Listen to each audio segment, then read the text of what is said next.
mucho a la historia. ¿No sería mejor? Ahí está bien. Ok, sí me escuchan, ¿verdad? Sí, Sí, Lupita. sí.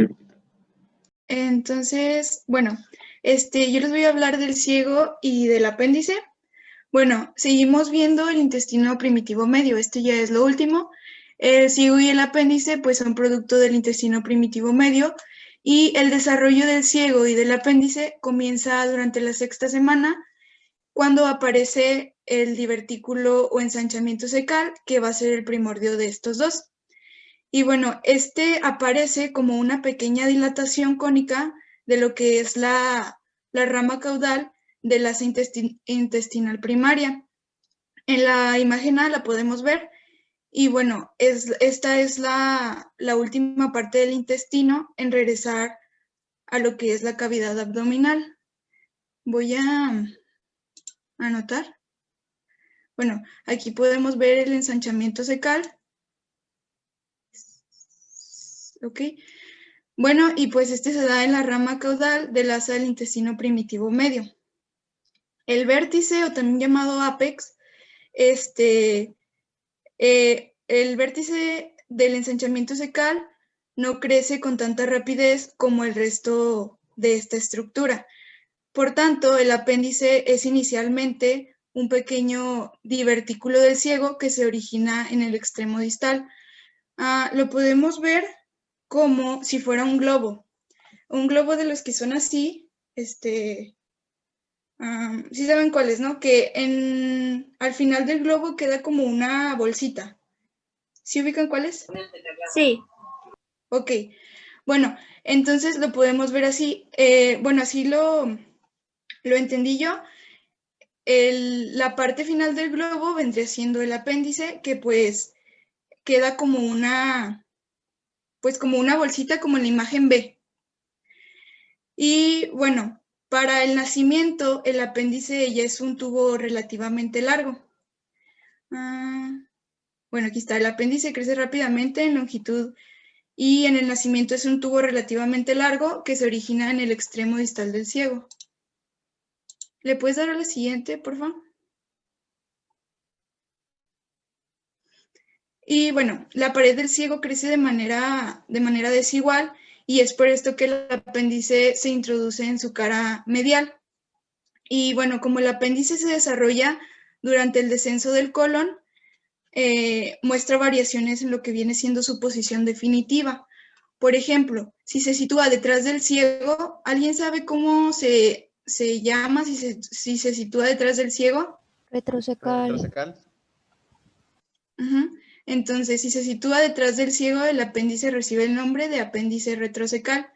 Si se sitúa detrás del colon, recibe el nombre de apéndice retrocólico. Y bueno, hay algunas ocasiones donde puede descender sobre el borde de la pelvis y aquí recibe el nombre de apéndice pélvico. Bueno, el 64% de las personas presentan el apéndice retrocecal, que pues viene siendo detrás del ciego. ¿Le puedes dar a la siguiente? Bueno, ¿le puedes dar a la otra? ¿Otra? ¿Otra, por favor? Ok, el equipo... Voy. ¿Sí me Sí. escuchan bien? ¿O muy lejos? Sí. ¿Sí me escuchan bien? Bueno. La rotación invertida es una anomalía en la que, bueno, el asa del intestino primitivo medio, perdón, va a rotar en sentido de las agujas o manecillas del reloj. Ya ven que pues normalmente va a rotar al contrario, pues en este caso, pues va a rotar ya siguiendo las manecillas del reloj, lo que va a provocar que el duodeno quede por delante de lo que va a ser la arteria mesentérica superior. Ya ven que originalmente queda por detrás, pues bueno, va a quedar ahora por delante, y que el colon transverso quede pues por detrás en vez de por delante, ¿sí? O sea, va a ser nada más como contrarios. ¿Sí se entiende? Sí. No, sí. Bueno, Te escuchas muy bajito, Lucero. ¿Ahí mero? Sí, ya mejor. Ah, ok, bueno, ya después, bueno, otra anomalía, bueno, parte también es que el colon transverso puede quedar por esto mismo obstruido por la presión que va a estar ejerciendo la misma arteria. En algunos de los casos, el intestino grueso va a quedar del lado izquierdo y el intestino, perdón, al revés, el intestino delgado va a quedar del lado izquierdo y el intestino grueso va a quedar del lado derecho, lo que va, pues, va a colocar al ciego entre estos dos, lo que pues también se va a deber a una malrotación del intestino primitivo medio. Y pues eso es todo de rotación invertida de ciego y apéndices subohepáticos. Por ahí, ¿a quién le tocaba?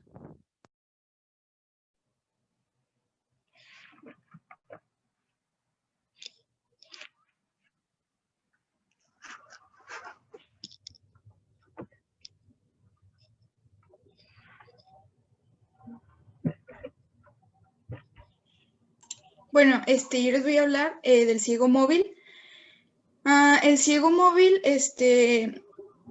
ocurre cuando no se produce completamente la rotación del intestino. Entonces, el ciego pues no llega a situarse en donde normalmente debe estar, que es en la fosa ilíaca derecha, y esto provoca un ciego móvil y no fijo al retroperitoneo.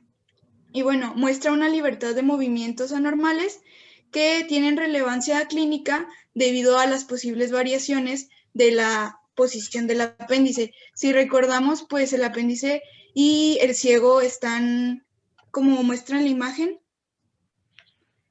bueno, o sea, pues muy juntos. Es por eso que si el ciego está presentando movimientos anormales, pues va a tener una relevancia clínica porque también el apéndice va a variar su posición. ¿Le puedes dar a la siguiente, por favor? ¿Sí me escuchan? Sí. Normalmente el ciego no se mueve, no se vayan a quedar con la idea de que se mueve. Normalmente él está adherido a la parte posterior retroperitoneal, o sea, está fijo, al igual que el colon, no se mueven. Así como se ven en las imágenes, así se queda. Lamentablemente cuando no lo adhiere el peritoneo a la parte posterior, es cuando se puede mover al flanco, puede subir al hipocondrio, se puede ir al mesogastrio, a eso se refiere. Pero normalmente el ciego no se mueve. El intestino, el duodeno, el yeyuno, el ilion, eso sí. ¿Sí? Entonces el ciego solamente no queda fijo, ¿no? No queda fijo al retroperitoneo. Sí queda fijo en la parte donde está ubicada la fosa ilíaca derecha. ¿Sí? Normalmente. Sí. Y todo el colon, es decir, queda todo retroperitoneal. ¿Sí? Donde se une con el intestino delgado. De ahí empieza a adherirse a la parte posterior. ¿Sí? ¿Qué más? ¿Qué más? ¿Le puedes dar el siguiente? Una más.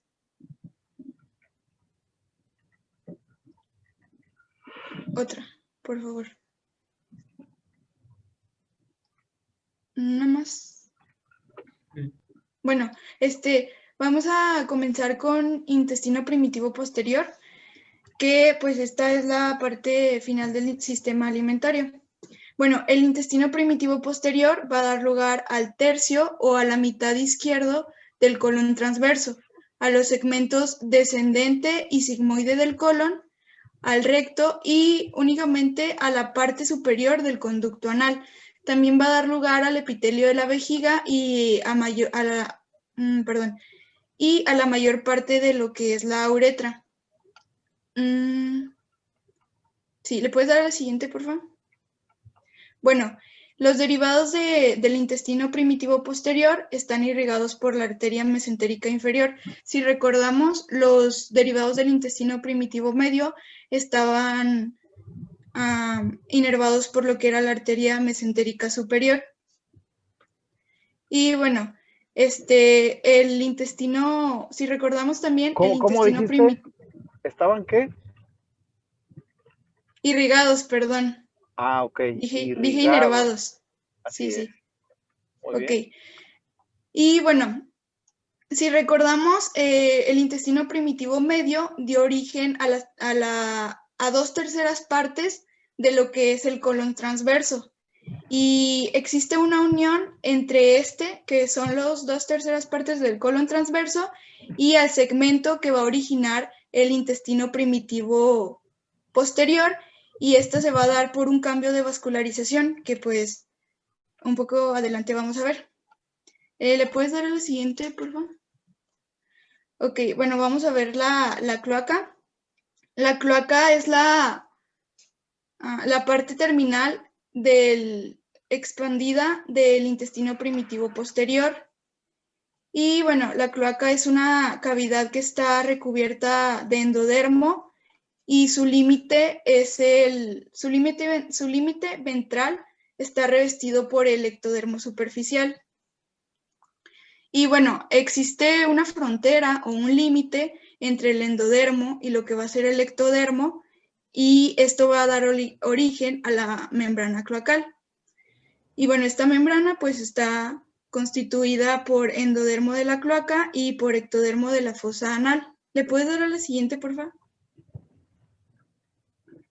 Y bueno, ahora vamos a ver Bueno, y pues la cloaca recibe ventralmente al alantoides, que es un órgano con forma de dedo. La partición de la cloaca. La partición se da con el tabique urorectal. Bueno, este tabique es una capa de mesodermo que separa a la región entre el alantoides y el intestino primitivo posterior.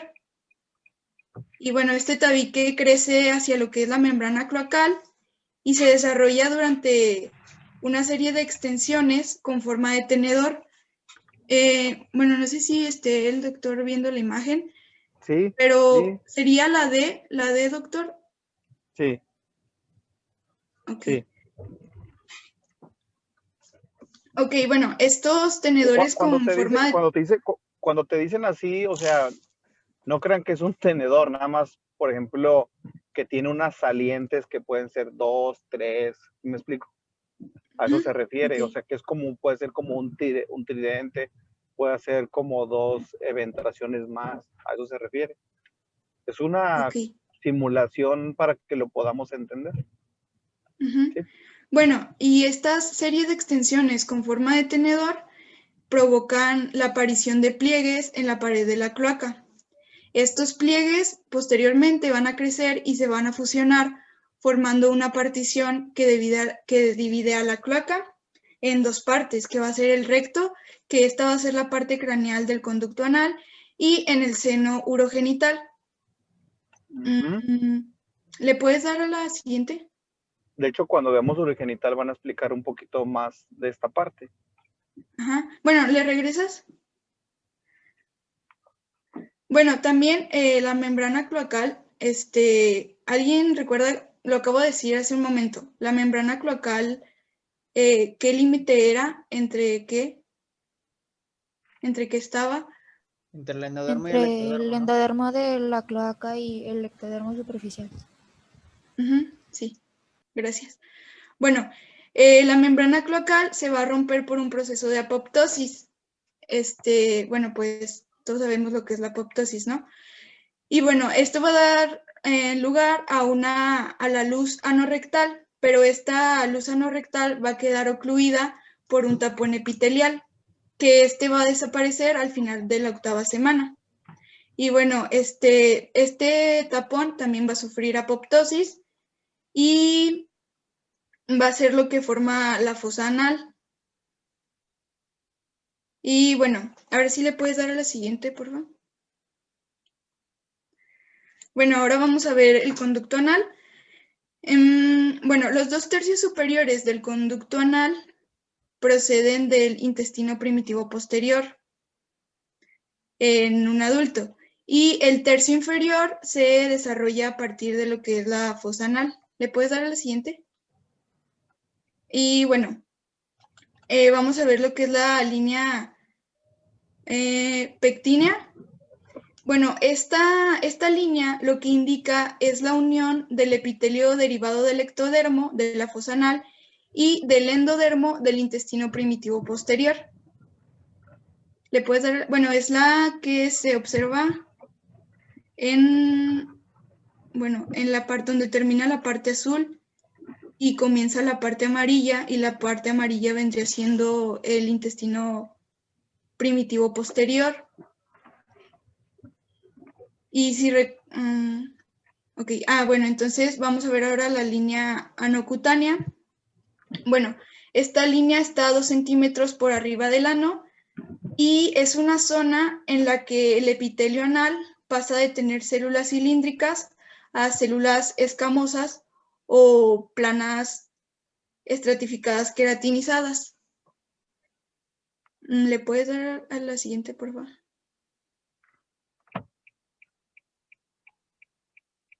Y bueno, ahora vamos a ver la vascularización. Como se tienen diferentes orígenes embriológicos, las partes superior e inferior del conducto anal están vascularizadas e inervadas respectivamente por arterias y por nervios distintos. Por ejemplo, los 2 tercios superiores. ¿Alguien me puede decir los 2 tercios superiores por qué están irrigados?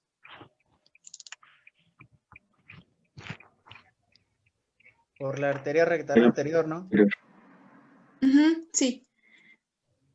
O bueno, también se conoce como arteria rectal superior, y el drenaje venoso de esta será por la vena rectal superior, y el drenaje linfático va a ser por los ganglios mesentéricos inferiores, y los nervios van a proceder del sistema nervioso autónomo.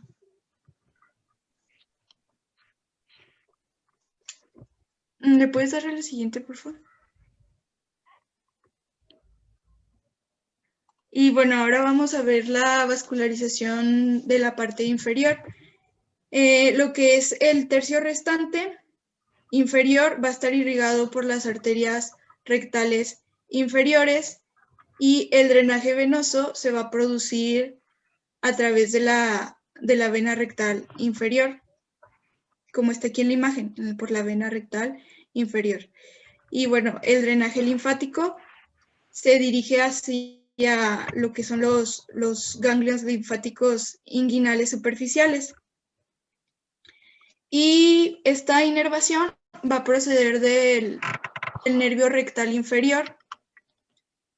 Y esta estructura, lo que es el nervio rectal inferior, pues es sensible al dolor, a la temperatura, al tacto y a la presión. ¿Le puedes dar el siguiente?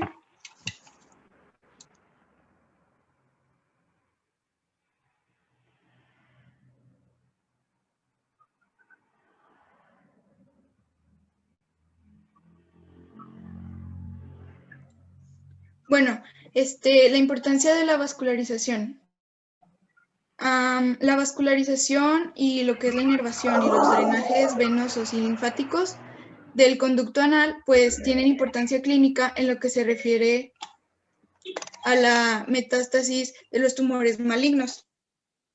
Por ejemplo, los tumores de lo que va a ser la parte superior van a ser indoloros y se van a originar a partir de lo que es el epitelio cilíndrico. En cambio, los tumores de la parte inferior, pues estos van a ser dolorosos y se van a originar a partir del epitelio escamoso estratificado, que es como les expliqué anteriormente. Y ¿le puedes dar la siguiente, por favor?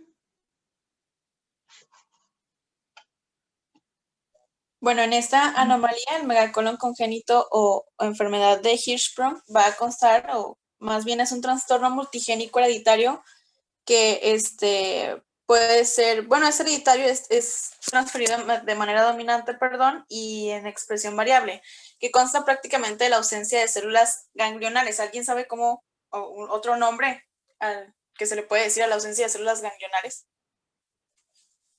Ganglionosis. Aganglionosis. Ay, Sí, ¿verdad? aganglionosis es la ausencia de células ganglionares y pues prácticamente va a ser esto, lo que es el megacolon congénito.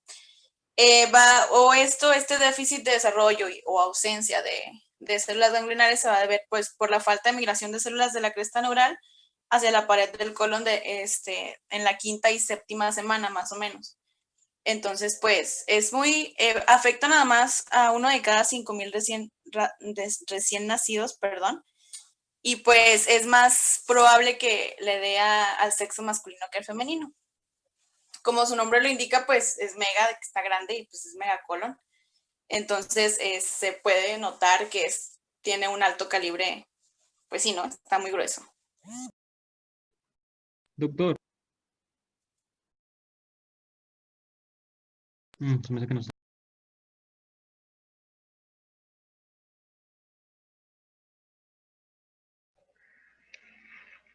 ¿No está? No, creo que no. ¿Se supone que sí, no? Se me hace que no. ¿Qué preguntaron? Ah, ¿Qué preguntaron? No, rapidote. Es que haz de cuenta que este megacolon congénito se puede relacionar con también la patología de megacolon tóxico o no entra en los bebés o en los fetos. De hecho, pues es una complicación de esa parte. Es que a eso evolucionas, a un megacolon tóxico. La enfermedad de Hirschsprung, como no tiene sistema nervioso, para que tengas buena peristalsis, con el paso del tiempo, como le faltan los ganglios, no hay reflejo para que el bolo fecal avance. ¿Qué va pasando con el colon? Pues se va aguangando, se va haciendo grande y se va haciendo retencionista. ¿Sí me explico? Normalmente, sí, dígame. Literalmente se llena hasta un punto de reventar o como. Sí, es que cuando todos tenemos un estímulo, por ejemplo, el estómago tiene un estímulo para estar lleno de saciedad.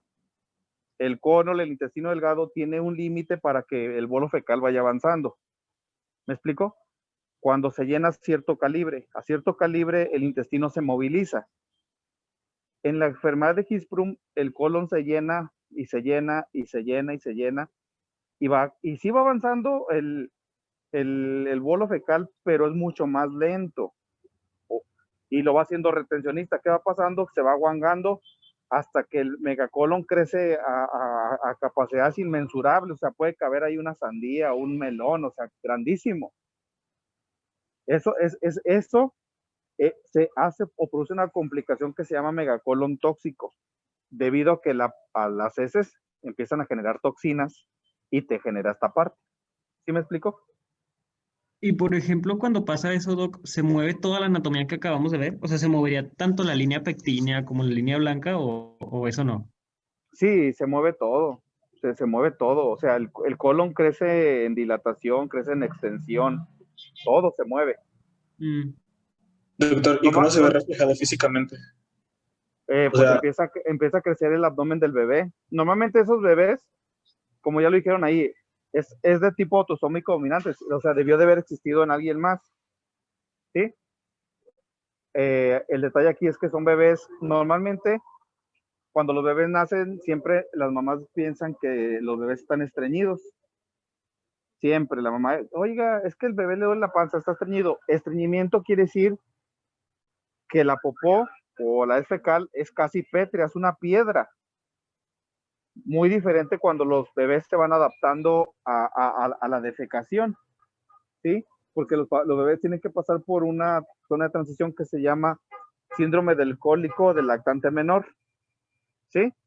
Entonces, cuando el colon crece, se moviliza toda la anatomía. ¿Me explico? Empieza a ocupar lugares donde no debe donde no debe de estar, pero porque no hay reflejo. Entonces, estos bebés, desde que están recién nacidos, son estreñidos, y pues es obvio, su abdomen empieza a crecer más de lo normal. Palpa su abdomen. Normalmente un bebé, acuérdense que su abdomen es abotagado, es como panzoncito, pero en ellos su abdomen es mucho más grande y cuando tú lo palpas, puedes palpar como si fuera la plastilina, que hay un plastrón ahí, o sea, que hay una masa que está ocupando un lugar y pues, ¿qué es? Es el bolo fecal retenido. ¿Sí? No sé si tengan alguna otra duda. Ya la última, doctor. Bueno, Sí. hablando del megacolon, nos referimos a la parte del conducto anal, ¿no? Sí, todo. O sea, el colon es todo el colon. Ok. Desde el ciego, o sea, desde el ciego a todo. Ascendente, descendente, transverso, sigmoides, que normalmente se empieza a dilatar casi siempre del sigmoides recto hacia como si fuera retrógrado, ¿sale? ¿Sí me explico? Doctor, ¿hay alguna manera de tratarlo? O sea, ya sea quirúrgica o con medicamentos. Pues sí, se hacen resecciones, pero pues es obvio, nada más sean laxantes, pero pues nada más puedes ayudar a que esto no pase y pues sí es obvio, se tiene que ir haciendo resecciones, pero al final de cuentas pues tienes que hacer una evocación, se llama, un estoma. ¿Sí han visto los señores que traen una bolsita para hacer popó? Sí. Sí. Llega un momento en que tú tienes que hacer eso, porque como le tienes que quitar el colon porque es el que está dañado congénitamente, o sea, de inicio en las primeras etapas de la vida, sí puedes tratarlo pues con fibra, con procinéticos, con medicamentos para ayudar a mejorar la defecación, pero llega un momento en que ya no hacen porque se empieza a dilatar demasiado el colon, o sea, tiende a hacer eso. Y ya cuando el colon se hace retencionista o se hace un megacolon tóxico, pues hay que quitarlo y hay que derivar el intestino a la pared abdominal y poner una bolsita recolectora. ¿Sí? Sí, no sé si me entiendan. Hacen una colectomía o hacen una ileostomía, o sea, pegan el ilion a la pared abdominal y obvio, pues van a tener un problema de mala absorción, ¿verdad? ¿Por qué van a tener un problema de mala absorción? Porque va a comer y cuando quiera pasar al colon, que es el que absorbe el agua para que quita el agua al bolo fecal, pues no, pues va a tener un tránsito más acelerado. Se empieza a desnutrir un poquito los pacientes porque le va a faltar la función del colon. ¿Sí? Sí. Normalmente, como está en esa imagen, normalmente empieza en recto, empiezan sigmoides, en colon descendente y luego en transverso, pero llega a invadir todo, o sea, todo el colon. En esta imagen que vemos ahí, nada más está afectado recto, sigmoides, colon descendente y la tercera parte distal del colon transverso, pero agarra todo, agarra todo. ¿Sí? Sí, doctor, gracias. Ándale, yo tengo una duda. Sí. En la 3 intestinal había leído que si era, pues, más o menos, en el sector inferior del intestino delgado, ocurría durante el último trimestre del embarazo, pero que decía que era por complicaciones de la madre. ¿Eso, como qué tipo de complicaciones pueden ser? Pues cuando hay problemas de absorción de ácido fólico, de complejo B, la mayoría de las veces. Pero es un defecto más que nada que va más relacionado a la vacuolización. Vacuolización. Sí, que decía de los vasos sanguíneos y eso. Pero por eso se me hizo como raro, pues que si era en el inferior del intestino delgado fuera por una Acuérdense del efecto del erizo, que un tejido estimula al otro y que todo depende de la genética. ¿Sí se acuerdan? Si no hay un estímulo que se llama, acuérdense del estímulo de Ede-Hom, ¿se acuerdan? Del erizo, que le dije, ¿qué significa eso? Que dijeron, el erizo. Ah, bueno, si no hay ese estímulo, en la atresia pues no se va a formar. Y muchas las veces no se forman porque o la mamá está tomando medicamentos o no tomó los nutrientes que necesitaba. Y por eso no se alcanza a terminar de formar el órgano o el tejido o el aparato sistema. Doc, pero gracias. Si el feto o el bebé presentara una atresia intestinal, literalmente nada, por ejemplo, nada del bolo alimenticio podría pasar, ¿o sí? No, normalmente no pasa. Normalmente no pasa. De hecho, esos bebés a veces no defecan. empiezan con dolores abdominales, le haces una radiografía al bebé y obvio, pues no vas a ver aire a nivel del recto, no vas a ver aire a nivel del colon. Si no hay aire en el intestino, quiere decir que o tienes una atresia, tienes una agenesia, o tienes una falta de vacuolización, tienes una obstrucción congénita. Hay bebés que nacen sin recto, entonces sí va a tener aire en todo, pero no va a tener recto. Hay bebés que van a tener atresias duodenales de ileón. Cuando falta esa parte, pues sí va a estar aireado, por así decirlo, de la boca hasta la parte que no se formó. Y de ahí en más ya no va a haber aire, porque no va a pasar. ¿Sí? Sí, doctor. Gracias. Ándale, continúan. Doctor. Sí. O sea, aquí puede entrar. No. Bueno, no, van a explicar apenas. Iba a preguntar sobre el ano imperforado. Sí, pues es parte muy parecida de lo que acabo de mencionar. O sea, si está el ano imperforado, o sea, va a haber aire en todo, pero cuando nosotros revisamos a un bebé que nace, pues tengo que ver que no tenga fístulas, que no tenga regurgitaciones, que tenga el paladar íntegro, o sea, ya son revisiones que nosotros hacemos cuando nace.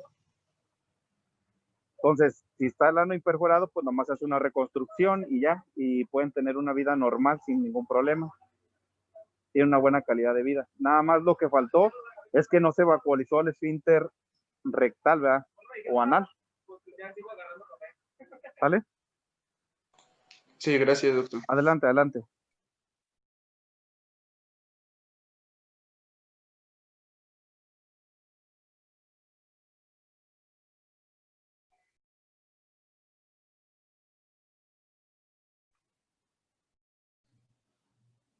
Compañeros, que quién va a exponer eso.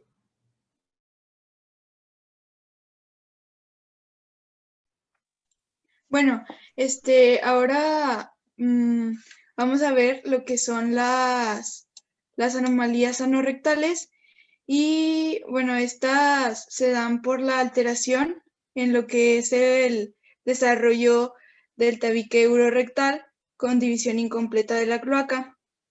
Y bueno, existen los defectos congénitos bajos y los defectos congénitos altos. Bueno, estos se dan, se clasifican en altos y en bajos si el recto finaliza por encima o finaliza por debajo del músculo puborectal. Y bueno, estos mantienen la continencia facial y son los que permiten que se relaje para facilitar la defecación. Y bueno, el ano imperforado es uno de los defectos congénitos bajos. Y bueno, se observa, en 1 de cada 5,000 recién nacidos y es más frecuente en el sexo masculino. Y bueno, puede finalizar de forma ciega o puede haber un ano ectópico o una fístula anoperineal que se abre en el perine. Y ¿alguien quiere agregar algo del equipo? Bueno, también había leído, ¿no? Que es posible que que también este conducto anómalo se pueda abrir, bueno, hablando de las femeninas en la vagina, ¿no? O sea, una cosa por el estilo. Sí, también de igual Ahí está manera la puede imagen. abrir en ¿Me la uretra del ¿Me sexo preguntaron eso o masculino. qué? Sí. No, es un comentario de que el ano imperforado, o sea, además de que puede desarrollar pues un ano ectópico, una fístula, puede, según esto, el conducto puede abrir en la vagina en el sexo en el sexo femenino y en la uretra en el sexo masculino. No, eso es más de aparato urogenital. Es en el desarrollo más bien de la uretra y de la cavidad vaginal. Aquí lo que te están diciendo es que ya en la fase terminal, o sea, eso es cuando no se cierran o no se hace la diferenciación de las cavidades, en este caso vaginal o uretral. pero es debido a otros problemas, no tanto relacionado con el ano imperforado. Aquí el ano imperforado o ciego te dice que o no se formó el esfínter o se hizo hacia un ladito, ¿sale? O sea, nada más, o sea, y otro puede desembocar en el periné, pero no es algo como lo que menciona. ¿Sale? ¿Sí me escucharon? Sí, Doc. Sí, Ok. Doc, sí, escucha. Sí. No logran romperse, ¿no, Doc? Perdón, no escuché. Cuando las membranas anales no logran romperse, en este caso también se... Es más debido a eso, no a lo otro relacionado con la cavidad uretral o vaginal. Adelante, adelante. Bueno, la estenosis anal, bueno, en esta el ano va a permanecer en su posición normal, sin embargo, el ano y el conducto anal van a ser estrechos, por lo que, pues sí, ¿verdad? Es una anomalía. Esta malformación congénita, perdón, se va a deber más que nada a una desviación dorsal del tabique rectal a medida que vaya creciendo caudalmente. ¿Algo que gustan agregar de esta? Bueno. Yo quería preguntarle, doctor, ¿es posible corregir esto con alguna intervención?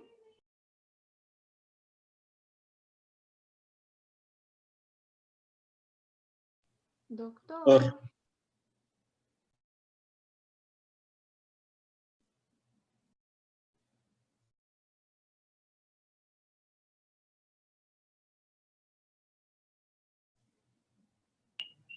¿Me preguntaron algo? Perdón. Sí, doctor. ¿Qué? Si quieren, dame 5 minutitos. ¿Sí? Okay. Si quieren, continúen.